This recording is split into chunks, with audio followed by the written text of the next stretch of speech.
पूरे देश में सबसे बड़ा राज्य है। राजस्थान का क्षेत्रफल देश के 10.4 होने के बावजूद सतही जल मात्र 1.16% है। प्रति व्यक्ति औसतन 800 मीटर घन मीटर है। अब मैं ज़्यादा इधर उधर की बातें नहीं करूँगा, मेरे विधानसभा की बात करूँगा क्योंकि समय की मर्यादा है। माननीय सभापति महोदय,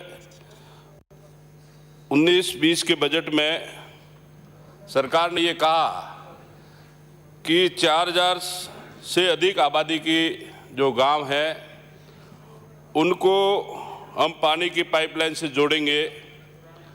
अब राजस्थान में कितना काम हुआ नहीं हुआ मुझे पता नहीं। मेरे रानीवाड़ा विधानसभा के 6 गांव थे, धानोल, करवाड़ा, दहीपुर, जालेरा खुर्द, दांतवाड़ा और बोखात्रा। माननीय मंत्री महोदय, इसकी प्रशासनिक स्वीकृति भी निकली, प्लीज वित्तीय स्वीकृति भी निकली, यहाँ तक आवाज आ रही है, लेकिन आज दिन तक टेक्निकल स्वीकृति नहीं निकली। और उसके पीछे मेरा सीधा मानना है कि हमारे रानीवाड़ा उपखंड में कल मैंने मंत्री महोदय से व्यक्तिगत निवेदन भी किया। एईएन सारे खाली है, जेईएन सारे खाली है। और माननीय सभापति महोदय, आज सुबह से मैं ये सुन रहा हूँ, मंत्री जी से भी मैं निवेदन करना चाहूँगा कि पूरे राजस्थान में ये एईएन और जेईएन गए कहाँ? कभी सिवाना में बोलते कि नहीं है, कभी बालोतरा में बोलते नहीं है, जालोर में नहीं है, और में नहीं, तो एईएन जेईएन कोई शहर में आके तो नहीं बस गए। तो इसके ऊपर आपको ध्यान देना पड़ेगा। और एईएन जेईएन नहीं होने के कारण सरकार की जो स्कीम है उसका एस्टिमेट कौन बढ़ेगा? और 2 साल तो लग गए इस स्कीम में, और 3 साल में पता नहीं क्या काम, कितना काम होगा, कितना नहीं होगा। माननीय सभापति महोदय, मैं मंत्री महोदय से एक चीज़ ध्यान में लाना चाहूँगा। 2012-13 में हमारी जो स्कूल थी, राजस्व गांव थे या जो ढाणियाँ थी, सरकार ने सिंगल फेस के नलकूप लगाए और लगातार पीएचडी विभाग इसका बिल भर रही थी। अभी पिछले 2 साल से जलदाय विभाग ने वो बिल भरने बंद कर दिए और उन ढाणिया वालों को या स्कूल वालों को कहा गया कि ये बिल हम नहीं भर सकते, आप जन सहयोग से भराए या पंचायत के पास भराए। माननीय सभापति महोदय, कई पंचायतों के पास निजी आय नहीं होती है, तो वो बिल नहीं भर रहे हैं और गर्मी आने वाली है और वो कनेक्शन कट जाएंगे तो आने वाले समय में वहाँ की जनता को भारी समस्या का समाधान झेलना पड़ेगा। माननीय सभापति महोदय, रानीवाड़ा जालोर जिले में नर्मदा की 3 परियोजना है, ईआर, डीआर और एफआर।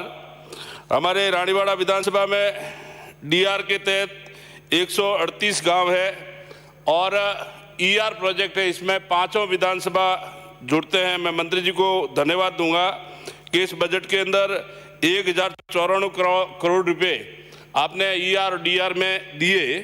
मैं आपसे निवेदन करूंगा, वैसे आपने अपने रिप्लाई में कहा कि हम इसकी बहुत ही जल्दी डीपीआर बनाएंगे और इसको चालू करेंगे। रानीवाड़ा विधानसभा में डीआर से 90 गांव आंशिक रूप से जुड़े हुए हैं और गांव में पानी तो मंत्री महोदय पहुंचा देते हैं, परंतु जो पीएचडी का पुराना सिस्टम है उससे नहीं जोड़ते हैं, तो उस कारण से ढाणियों में या गांव के आसपास में जो लोग बसे हुए हैं वो उसका फ़ायदा नहीं ले सकते। हम लोगों ने नर्मदा के अधिकारियों से, कंपनी से कई बार बात की तो उन्होंने कहा कि ये काम हमारा नहीं है। तो मेरा आपसे निवेदन है कि आप या तो जो कंपनी है या नर्मदा के अधिकारी है या पीएचडी के जो अधिकारी हैं उनको आप लोग आदेश दें, और अगर आप लोग आदेश उसमें कोई समस्या भी आती है तो छोटा मोटा सामान हम एमएलए लेड से लगा सकते हैं, पंचायतों के माध्यम से लगा सकते हैं, और बहुत छोटा काम है। ये काम होने से ज़्यादा लोगों को फायदा मिलेगा।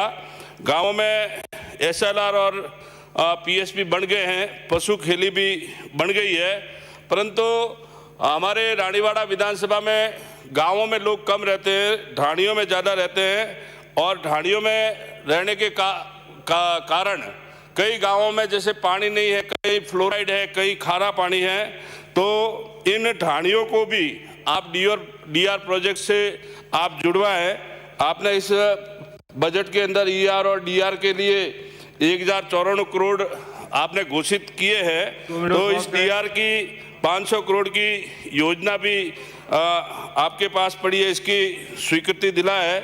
माननीय सभापति महोदय, मैं मंत्री महोदय से कहना चाहूँगा कि कुछ बहुत ही ज़्यादा गंभीर समस्या है कि जैसे आपकी मोटर जल जाए, तो सारे जगह का तो मुझे पता नहीं, पर रानीवाड़ा विधानसभा के कुछ गांव सांचौर में आते हैं, दो महीने तक मोटरें ये जोड़ते नहीं हैं और एक्शन ऑफिस को हर चीज़ के लिए एडिशनल चीफ इंजीनियर की ओर देखना पड़ता है।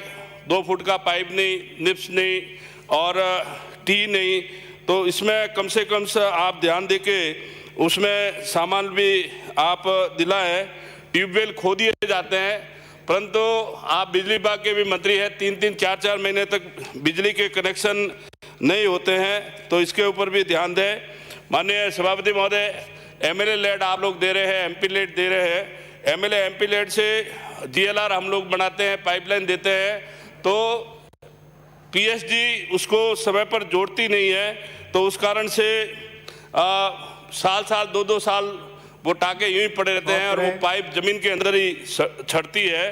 तो मंत्री महोदय, इसके लिए आपको विशेष एक आदेश देना पड़ेगा, या तो एमएलए को आप कहे ही नहीं कि वो आप टंकी बनाए, और अगर बनती है तो उनको जोड़ने का आप आदेश दे रहा है। और एक निवेदन है कि हमारे रानीवाड़ा विधानसभा में आरओ प्लांट 2 साल से खराब पड़े हैं। सिलासन, दांतवाड़ा, साकड़, गुंदाऊ, सनाऊ, पांचला, टीटोप, सुरावा, करड़ा, कोटड़ा, इन आरओ प्लांट को आप जल्दी से जल्दी ठीक कराएं। आपने मुझे बोलने का मौका